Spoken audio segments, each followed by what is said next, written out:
Our new strategy is called Storytelling Without Borders.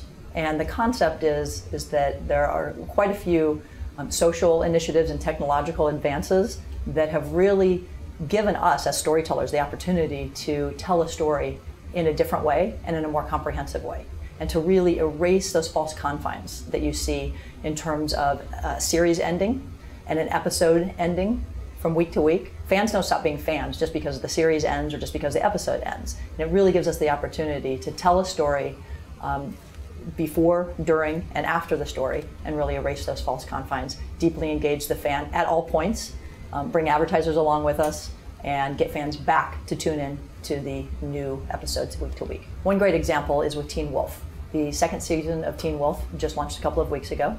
And with that, we also launched a new secondary storyline called Teen Wolf: The Hunt.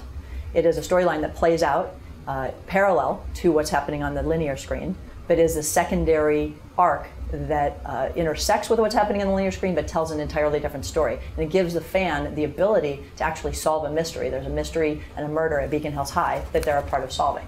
And it plays out in a very compelling way, a very natural way for a millennial. It plays out in a Facebook interface where you're friending the characters of the actual show. You're interacting with them. They're giving you Facebook posts. They're giving you incremental messages, whether it's content that's playing out on a phone, whether it's something that's a video, whether it's text messages. And within that, you're able to work directly with them to actually solve the mystery, and it also has the ability to send you back to the linear screen and get you to tune in week to week. How has the interaction via social media translated into viewership? Have you seen a hike?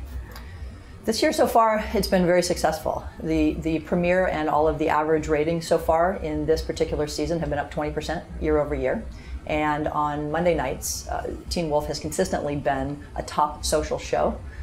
We have an enormous amount of engagement with Teen Wolf: The Hunt. And this this audience is a really, really rabid audience. They want to have a real personal relationship with the characters, and they've been deeply engaged. So we do believe that it has helped significantly. What part of the strategy are you implementing now to keep the loyalty of the fans between seasons so that it doesn't fluctuate? Mm-hmm. So we have a strategy that we enacted at the end of the first season, which ended in June of last year. And the new season didn't launch until June of this year. So it's quite a long bit of time. And as I was saying before, fans don't stop being fans just because the season ends. So we put into place a bridge strategy, which is a part of Storytelling Without Borders as well. We really aim to use social in a big way and really call out some of the most engaged and the most active people within this community. One particular example, we called out a group of two girls called the Wolfpack Girls. And they were making videos, rap videos. They made about 15 of them. We pulled them out, we highlighted their videos, then we plucked them out and took them down to the soundstage in Atlanta and put them with the cast and the characters and had them actually create their own video. And then we highlighted that, within the fan community as well. At the end of the day, these fans are deeply engaged, and we want them to see that if you're a fan of this show, good things will happen to you. We had great success from season to season. Our Facebook fan base grew from 1 million to 1.5 million, so a 50% increase when we were out of season. We thought that was really successful. And in terms of monetizing this kind of new strategy, how exactly is this playing into advertising and revenue? What is the relationship there? Mm-hmm.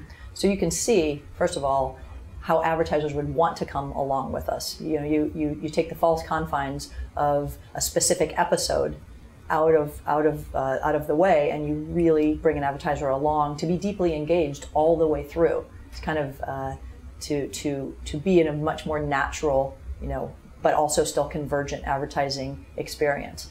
There's also some really great opportunities to be able to bring the advertiser in a really authentic way, because you're having the actual writers of the stories write them into the actual secondary storyline. And you can do that in a way that feels very natural. And millennials are very focused on being sold to or not sold to, and so they really appreciate if you weave it in very naturally. But it's we think advertisers will want to come along with us and be a part of this, because it's a very natural way to keep a very consistent relationship with the fan. So in terms of the digital strategy, how are you hoping to incorporate more social TV? Because that's clearly where it's all at now. Yes, absolutely. We think the future of social TV is actually Storytelling Without Borders. We think that we are perfectly positioned to succeed in this space as storytellers and understanding how to emotionally connect with fans. We do it all day long. And whether or not we're using external platforms to program stories, whether that's social and so forth, or whether it's our internal properties, which we use really significantly as we're trying to tell these stories, whether it's our web properties, whether it's our mobile properties, whether it's our tablet properties, whether it's our second screen properties. By way of example, MTV's Watch With and VH1's Co-Star are great second screen products where we are curating the social conversation that's happening. We are also, because we know what happens next in the story, we're feeding in content at times when we know that fans will care the most. And it's a really great opportunity to use this as one of the platforms of the storytelling that we're going to do. And so whether it is a story that is going to play out in social, or a story that's going to play out on our owned and operated sites and platforms, all depends on the story that we want to tell and where it is going to play out in the most natural way and where it's going to play out in the most engaging way.